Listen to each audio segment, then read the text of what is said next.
This is your place for all things Grand Rapids Griffins and all things Toledo Walleye. This is the Hockeytown West podcast with your hosts, Brandon Cook, Nick Harrington, and Travis Foch.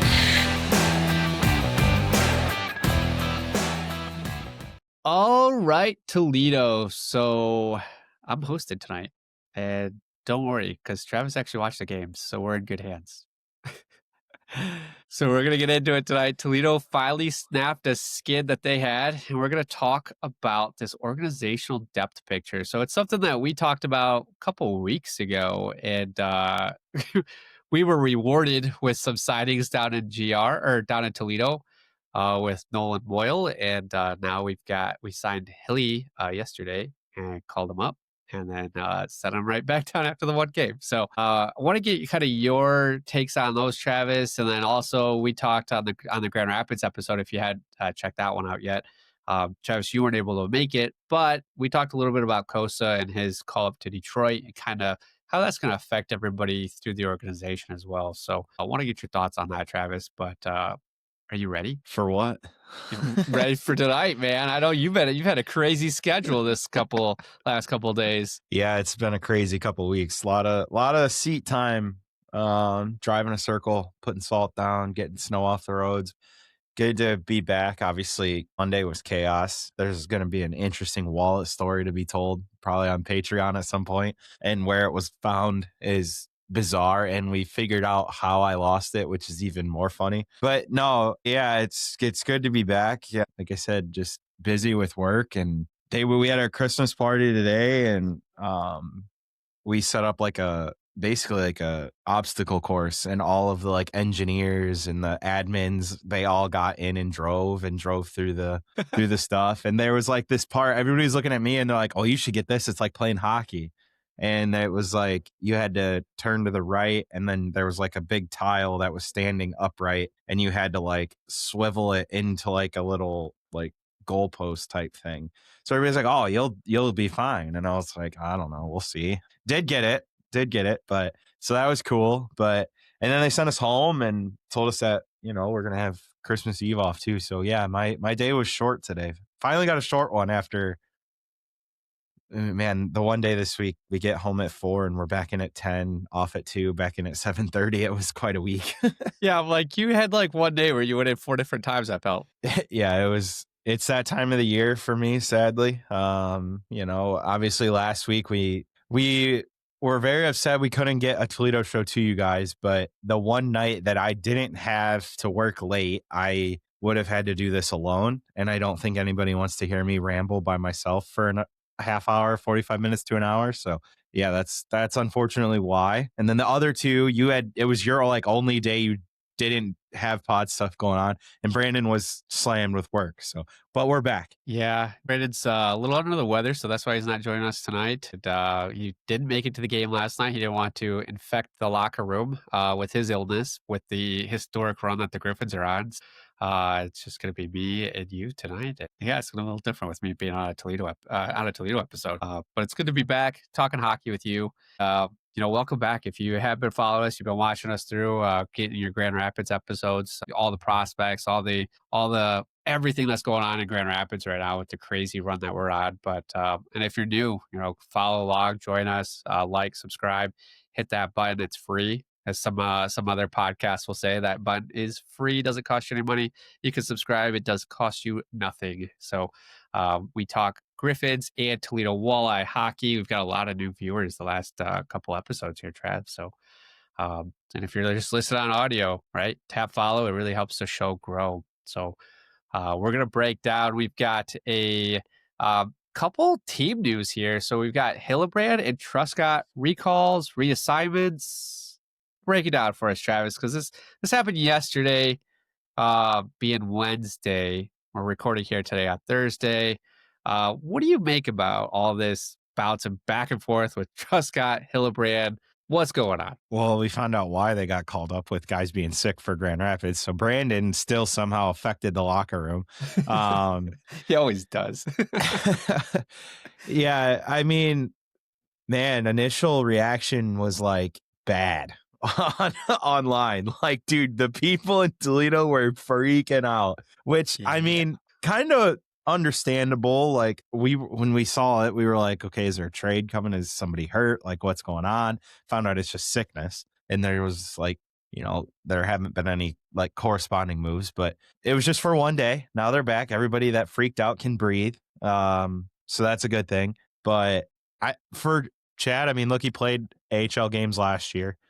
So he knew what to expect, right? It's just good to see that, they're still going to use Toledo. Like Waddy said in the post game I was at, like with you guys, like we're going to continue to use them as we need them. And, they're a lifeline for us. And that's just, we're the youngest brother down here. So when guys get either pulled up to Detroit or guys get hurt or get sick, like it's just part of it. And it's like Mark told me the one day, the ever changing hockey league. It's just kind of what it is now. I'm going to use that forever. So thank you to him for telling me that. But it's just part of it. And he's one of the few, well, not few, there's a lot of guys that could do this, right? Go up. We've seen Moyle go up. We've seen now Hillebrand go up. I think at some point Dickinson could go up at some point. There's just so many options that guys, could go up and play. And with Truscott, he's already on a GR contract. So we knew he was going to be up and down. Would love to see Andrews get a game in GR just to see what he could do up there. He's been off to such a great start, but like, man, you would have thought yesterday, like the playoffs were starting today and we weren't going to have these guys back and like all hell was breaking loose. So it was just like crazy. Yeah, when the announcement came through yesterday, I was driving to work. And so I got the text from you or from Brandon and you, and I'm just like, just wait. The trade is coming. This is it. Like we're clearing space. We're going to lose guys. Here we go. And, that was kind of the discussion too online through the Twitter comments and, everywhere else and even Discord. I've been trying to be more active on there through the channels, and everybody was speculating, and I'm like, it's got to be that, or we got Gus and Hole also driving back and forth from Detroit to Grand Rapids. We had this huge snowstorm. I'm like, maybe they just called in because of the weather. Like, I just being funny with it. And, we come to game time and we see Doucette is out, or Doucet, and we see William Wallinder out. And so those two guys got replaced with Hilly and with Truscott. And, you got to do a little bit of, moving around with the pieces because we don't have, with the veteran rule and the amount of players that we have. So it was interesting to see. I'm glad, like, we are leaning a little bit more heavier on Toledo. I know the Toledo fans, I was reading those comments. They're like, you guys keep getting injured. You keep calling. It's like, hey, this is part of being the affiliate, right?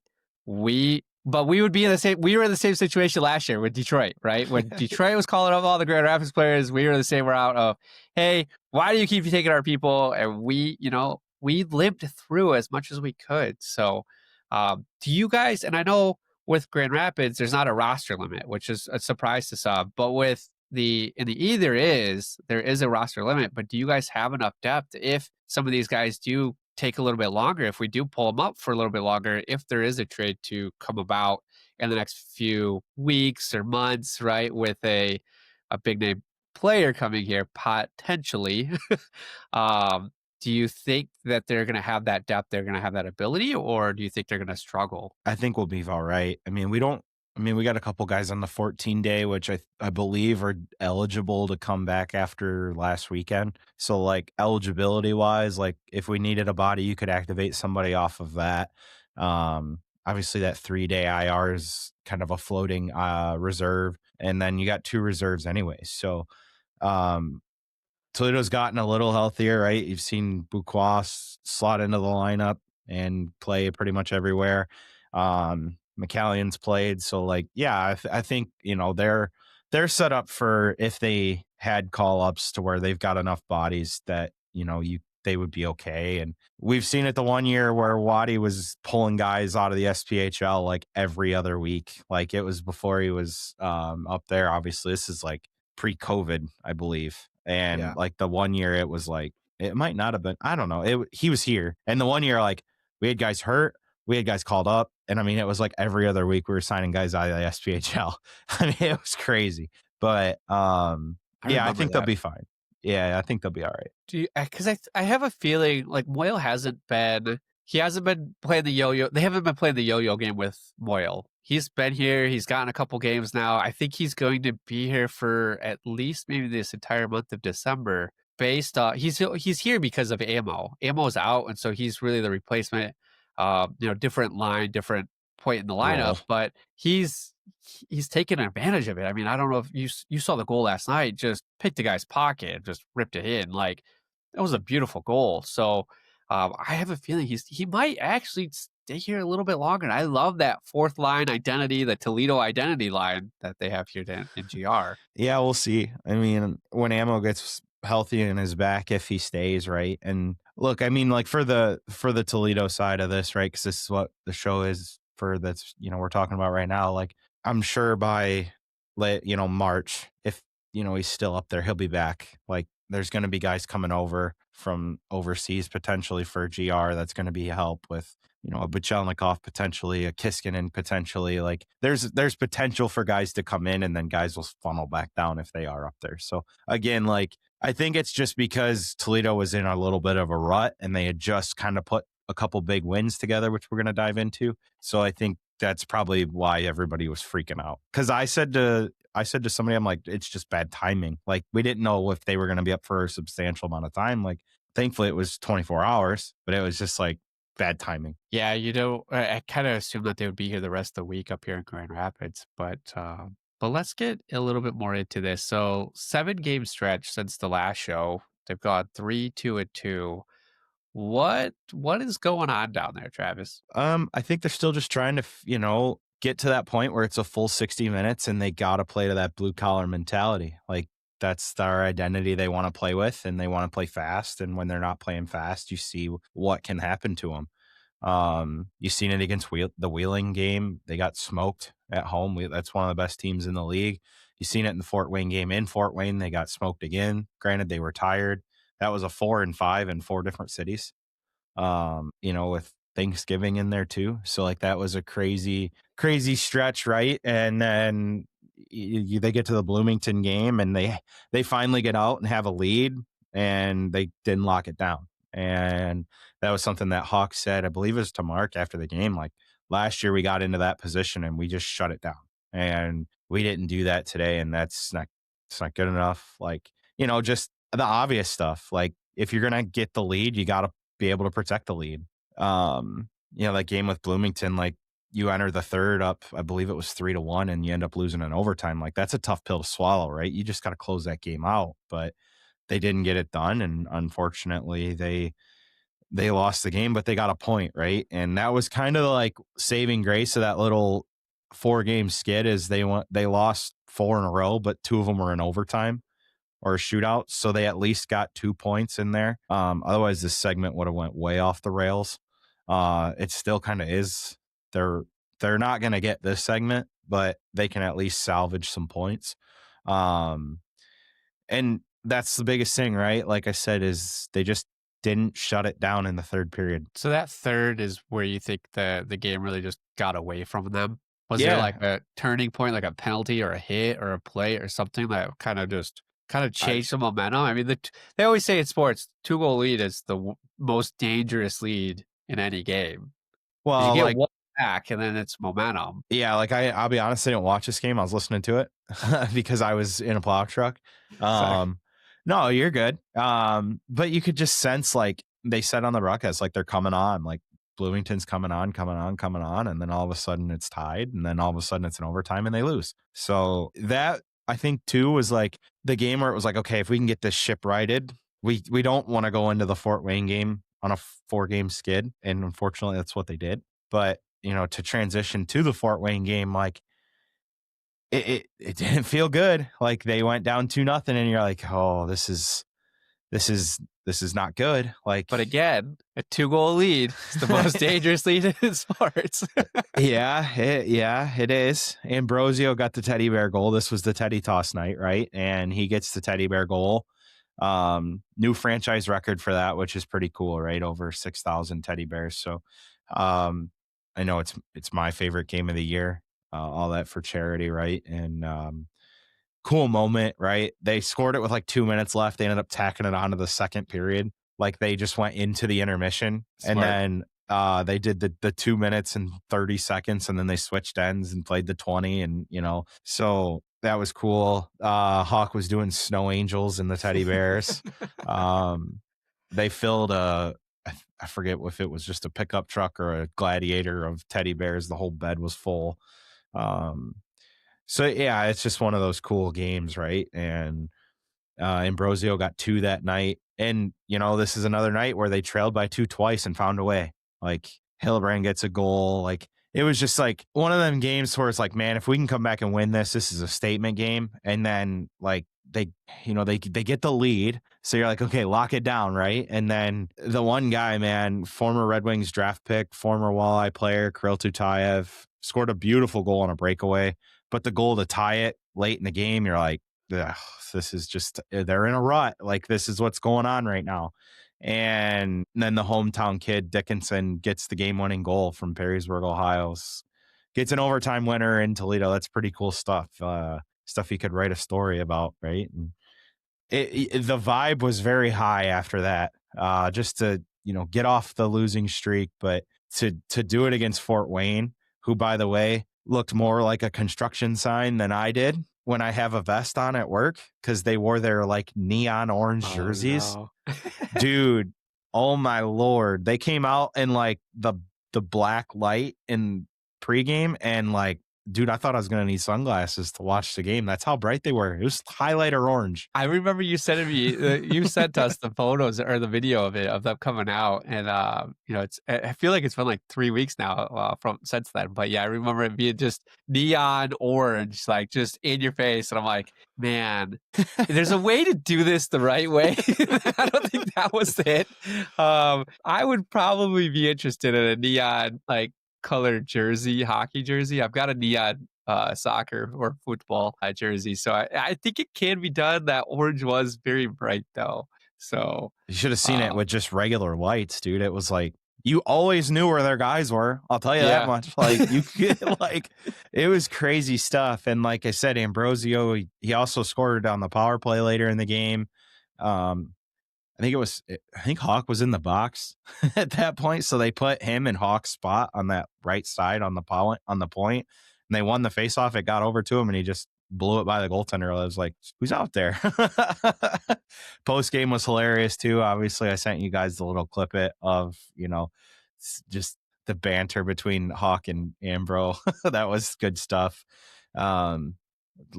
But something for us to laugh about. But yeah, just a resilient win. Like I said, to trail like that and then come back, get a win like that against Fort Wayne. That's a huge one, right? And that's the leading team in the division. So you're chasing them right now. And it's just, you gotta find ways to win. And they finally found a way to win after that little 4-game skid. We kind of said it last night too, while we were sitting at the game last night, is good teams, they'll find a way to win, right? It's not always going to be, a perfect game or an ugly win. It's just they're going to find a way to come back, right, and be resilient, and they're going to get that. I mean, that's what you're saying here is what they were able to do. It's not always going to be pretty, but you got to continue to dig deep and to get through it. So, I mean, did you see anything else that kind of changed in this game that was like to get them out of the skid? Like, did the power play just hit better? Dude, power play was unreal. I think it had 4 that night on the power play. So they scored 5 goals and had 4 of them on the power play. Like, power play was clicking. And just getting to the net front. Like, Ambrosio's goal was in the blue paint. Hillebrand's was in the blue paint. You get, the 4-on-3 goal in overtime. Like, it's crazy too, because that power play started awful. It wasn't going well for them, despite being a 4-on-3. And I think they scored with like 5 seconds left in overtime. So like, Jeez. Yeah, power play was cooking. Bain he must have seen something on film that like some attack points, and they went to work. And I mean, that's always been a lot of free chili handed out that night. You figure there's 8,000 people, they all get 4 of them. So good time to have the free chili though, with the snow coming through. I'll tell you that. Yeah, it's funny you think about it. It's like, man, that's a lot of chili going out the door. But No, that was probably the biggest thing is the power play, and even the special teams. They made a couple big kills at certain points in the game, but yeah, power play really won them that game. Good. Let's talk. We've got a little bit of time before you hit the ad break, but let's talk about this walleye, the versus Fuel. 3-2 win, another comeback, another 1-goal win. Hawkins with a third period goal, Hillman with the dagger. And this time Toledo locked it down defensively, would you say? Yeah, it was very, it's funny because I got a text of like, who do you want to talk to? And I'm like, well, if it all stands, this is kind of what I'm looking at. And I try not to say the goaltender just for fear of jinx. I mean, obviously they ask you guys way earlier than when I got to submit my list. When do you have to submit yours? Dude, I normally send my note at like 4 minutes. That's about when we do ours. Sometimes I feel like, though, you guys get asked with like 7-8 minutes to go, and it's like, man, there's still a lot of time left. But like, again, they trailed twice, and the goal Ernst scored, I gotta talk about these 3 goals in general are 3 that we kind of got to talk about. Like, just sent it down the ice, and Ernst was going to be the first one down there, right? Like, shot it all the way down. He was behind the defense, and you're like, dude's going to pick it up and cut to the net. And like it hit the corner and is coming back out. Well, he's already at like the top of the circle. And like, I kid you not, from like the top of the circle to the red dot, he's stick in the air. Like he's like, I'm just going to blast this thing. And dude, he smoked it. Like I was going to ask for him in post game. And then I ended up going like the Hawk goal. I wanted to talk to him and then Hillman. Hadn't talked to him in a while, so I went those 2 and Carter. But like I was gonna ask him, like, dude, were your eyes closed? Like, were you planning on going glove side? Like, I mean, he smoked this thing and just ripped it into the top corner. And like I was like, dang. And everybody around me was like, holy shit. Like he smoked that. There's a cannon behind there. It was, dude. And like I was not expecting him to just wind up and rip one like that at that point in the game, and he did. I mean, great shot. And that gets it tied, and then they fall behind again on a shot that Carter even said he wanted it back, but I thought it was just a great shot personally, coming down the wing and had a defender right in front of him, kind of used him as a screen and beat Carter in that hole between the arm and, you know, his body.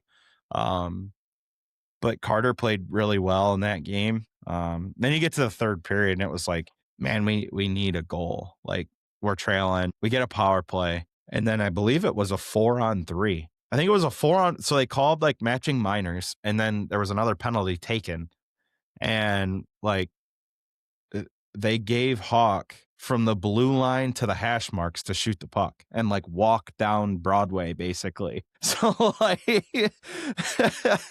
I know you got 3 guys on the ice, but like that's the last guy you kind of want to like just let walk right down the top. So like think of it like where the face-off dot is, straight out to the blue line. That's about the line he had, but he's coming in on an angle. And like the goaltender was like already committed to going down. And like when I say this is the most effortless shot, that just was an absolute laser of a wrist shot. Like it hit the bar and it went in, and I'm like, man, you got to be kidding me. Like I said to Brady, I'm like, dude, I still play hockey, and I couldn't even make that look an 18th as effortless as that was. Like just nonchalant, picks a corner, all that time, all that space, great shot. And the place is going crazy.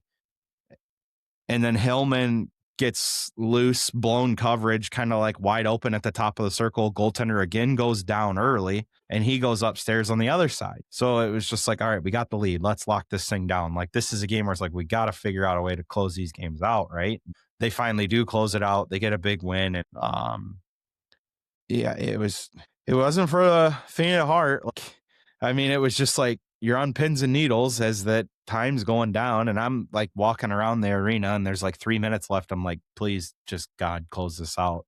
They did. I mean, look, they're a young team that is still finding their way in areas, and you can see it at times, and that's okay. Like Pat did an interview, I believe, with BCSN. It was, I think yesterday I seen it, and he's like, you know, we're far, I think he said we're far from a finished product. Like we want to get these things worked on and be sorted out. So at the end of the year, we're ready to go. Like, here's the thing, like you just got to get in. Like at this point, like they've done everything in the regular season. Obviously they want to, the team and the guys would love to win the division and all that. at this point, just get in the tournament. Like, it doesn't really matter where you're at. We've seen that in how many leagues over the past 5-6 years. Like, you got a 16 seed going to the finals a few years ago. It's like just get in. I think like there's just like this pressure, and it's like, guys, they're so young this year. Let's tone back the pressure a little bit. Yeah, just as a whole, to close a game out, I was thrilled because Indy's tough. Like, they play a very tight game. They're tight checking. They don't give you a lot of opportunities. You really got to make the most of the opportunities you do get against them. It's not like you're going to get like a lot of high danger chances.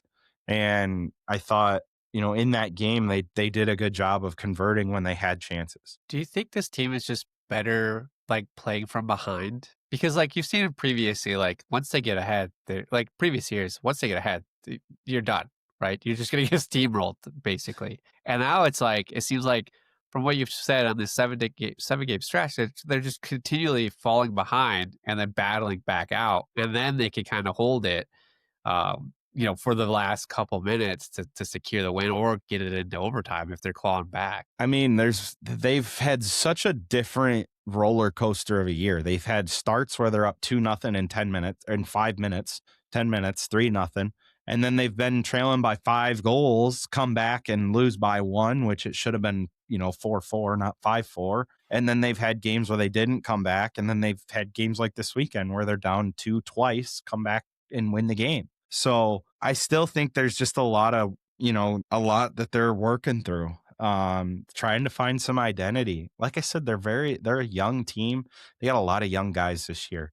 And I mean, there's still a lot of really good high end players, right? Like, but it's just different this year. Feels like at points, I think I said this the other day to somebody, I'm like, they got to work a little harder to score this year. Like sometimes last year with Bliss and Spezia, like it looked so easy at times, to where some points this year, like they really got to work. But when they work, they reward themselves. Like stuff just opens up for them. Like when they're skating, they're on their game, they're on the forecheck, they're playing fast. Like they're young, but they're so fast. And when they're playing on their toes and they're on top of teams, like, and they play in a 5-man unit, like when they're playing their game, like they are a nightmare to play against. It's just that consistency. Like that's the biggest thing so far, is like they got to find that consistency, over a long stretch. And they had one decent run so far this year.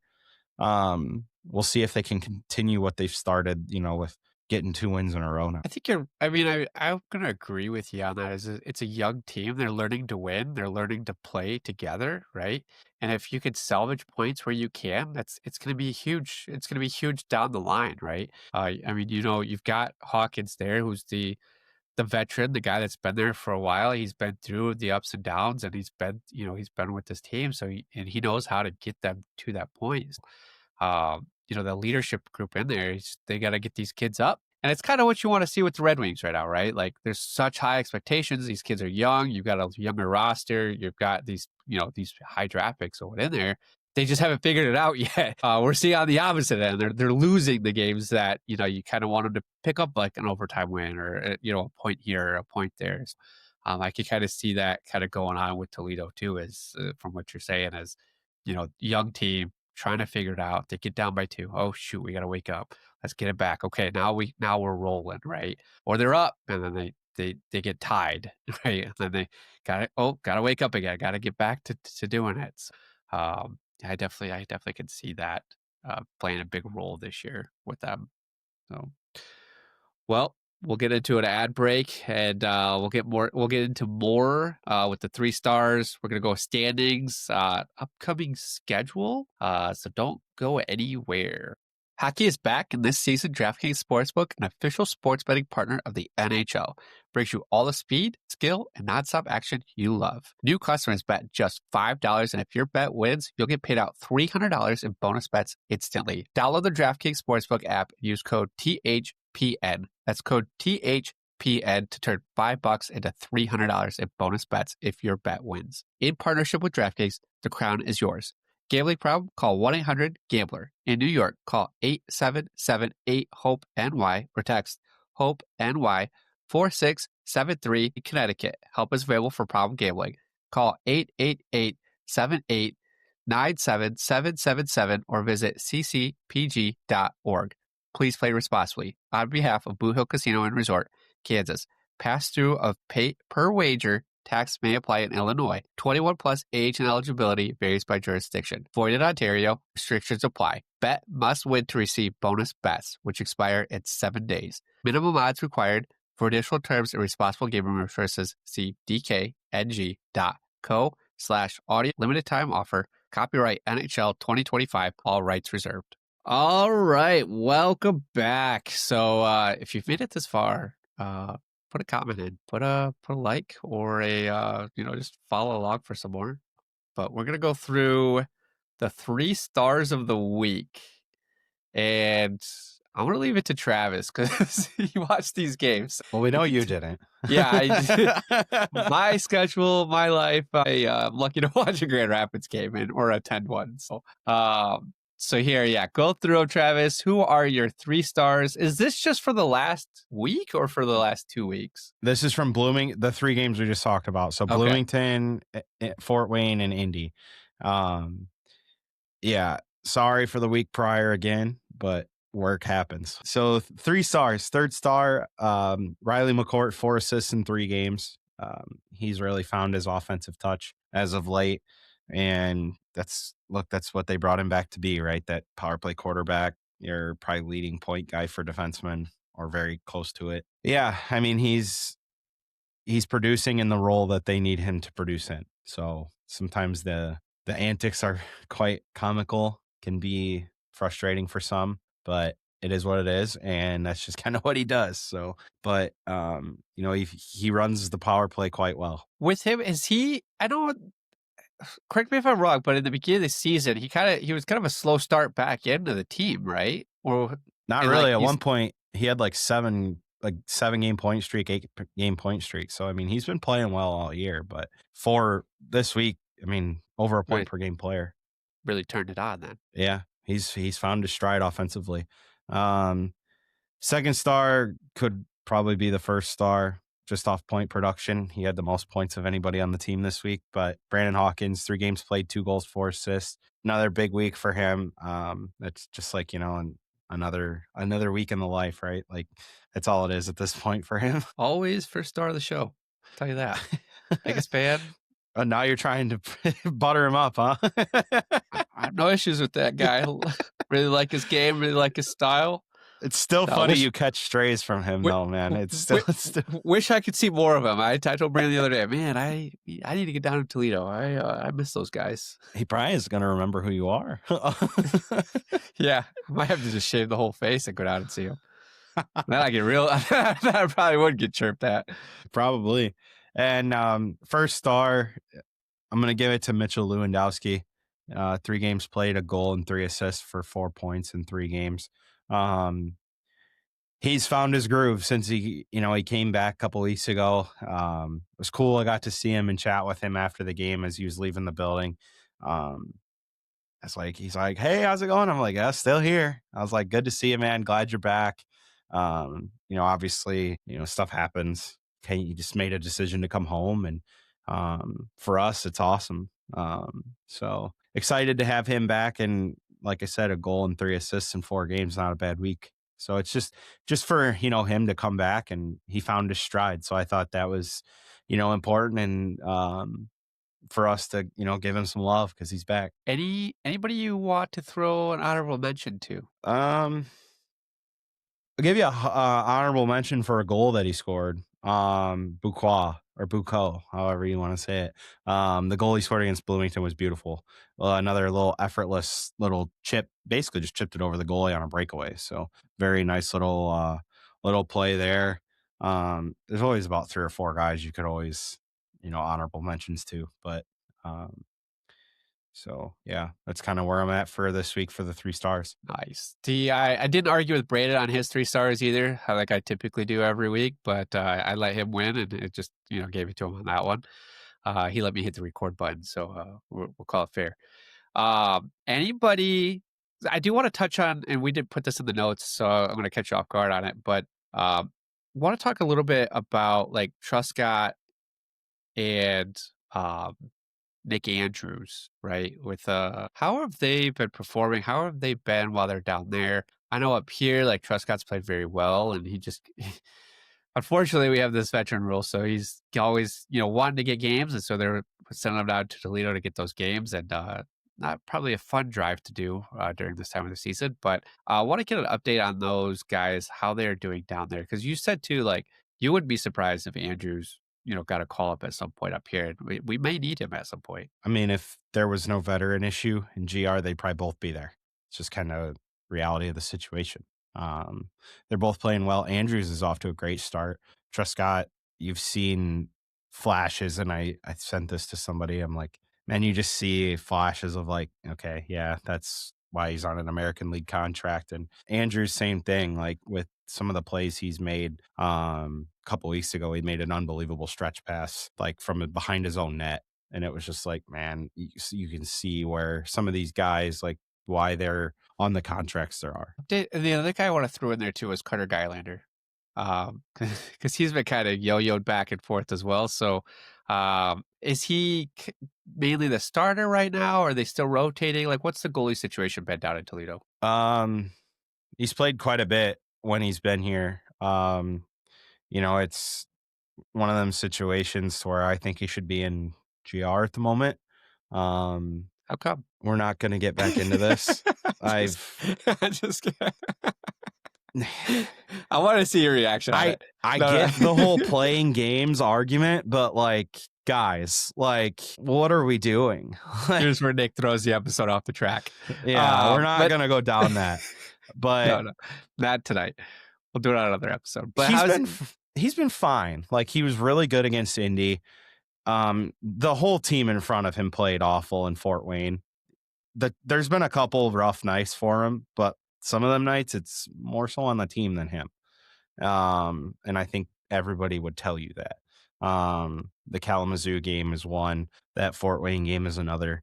And then he's had some unbelievable performances as well. So I think he's doing pretty good for the most part. You look at the statistics, he's got better numbers with the Griffins. To just be honest, everybody's got better statistics with the Griffins in goal right now.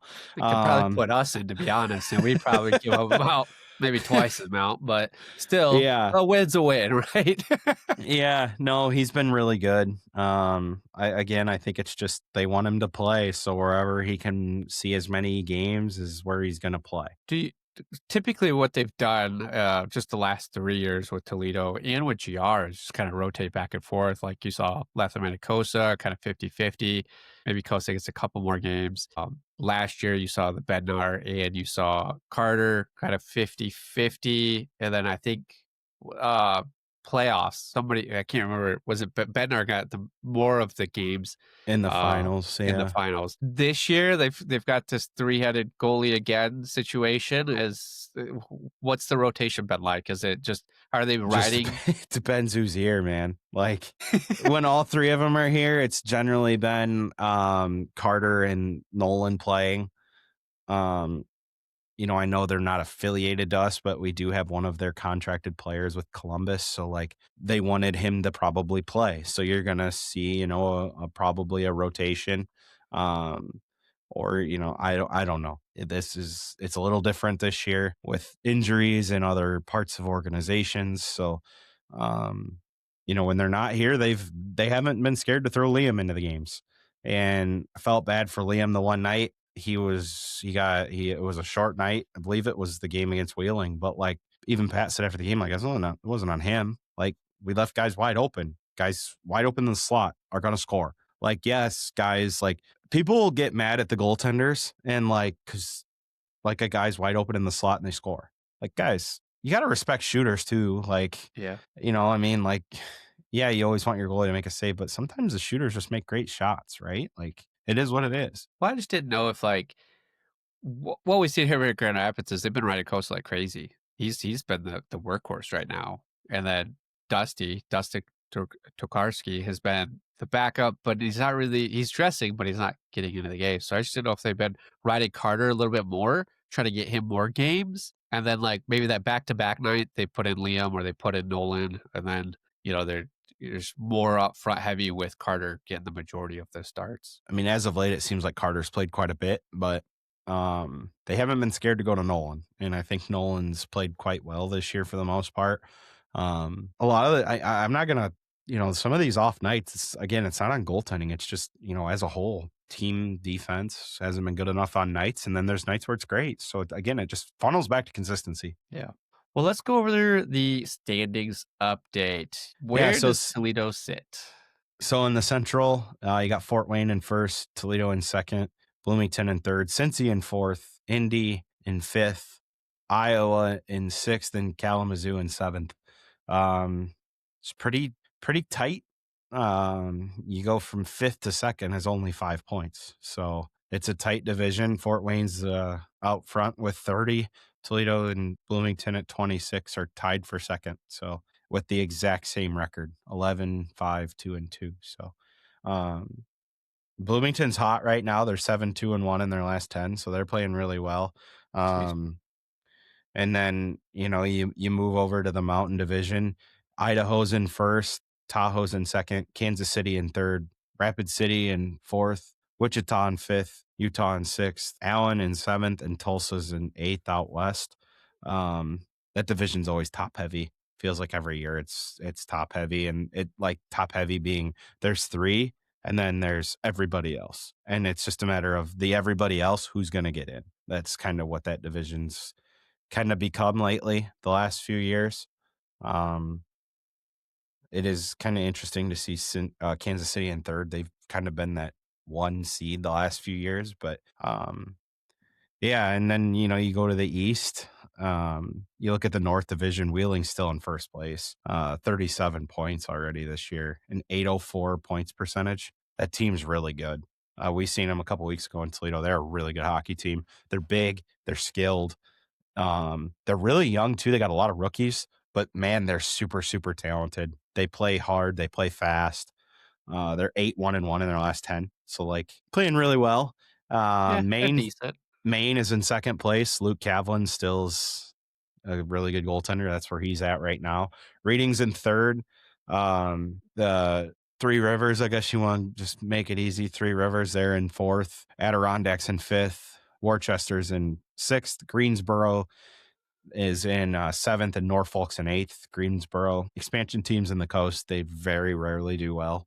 Tahoe a couple years ago, that was like an outlier. So, that's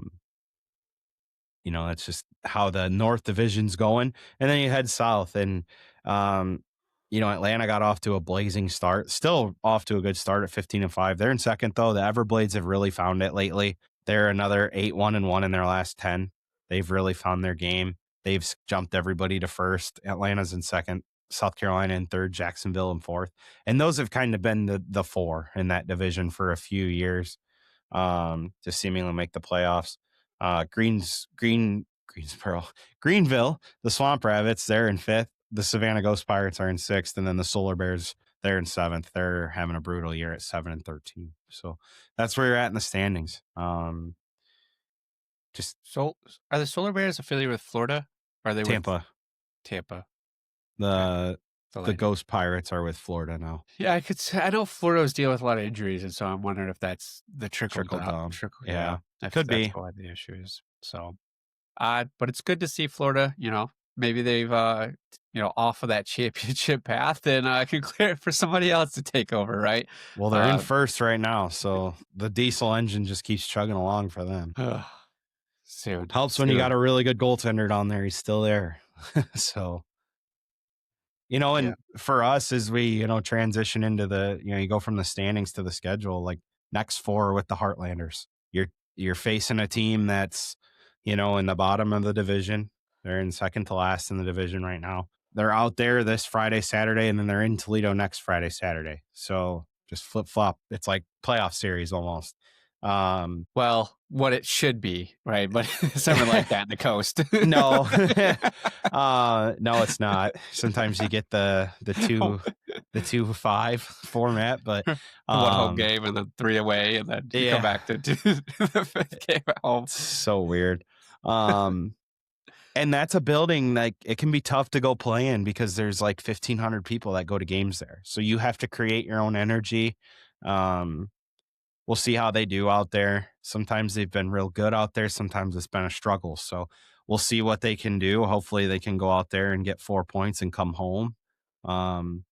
It's like I said, that's tough. When you got to go out there and you have to create your own energy like that, it's kind of like playing COVID hockey, right? Like bubble hockey. So, I mean, that can be very taxing and tough. That's a big swing too. Like if they can win all 4, right, in the standings, that's a huge jump. It's a huge confidence bump too for those guys.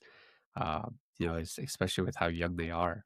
So, any scouting report on those guys? Anything else besides the attendance being super low there? No, I mean, and to tie it back in, the Friday game will end their 3rd segment, and the best they can do is 8 points if they win that game. So if they win that game, they'll just miss. They want to get 10 every segment.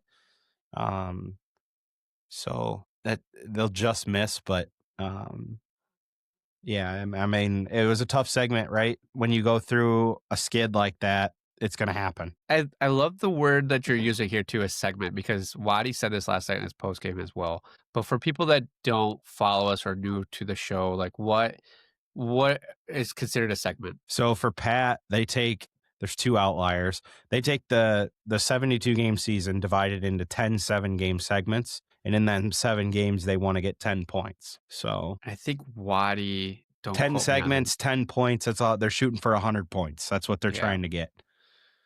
I think Waddy breaks it down by the week. I have to ask him next time. But I think because he said this last game was game 1 of the segment. So you have to circle back on that. But anything else you want to add in for this week's show? That's about it, man. Happy to be back. I'm very tired.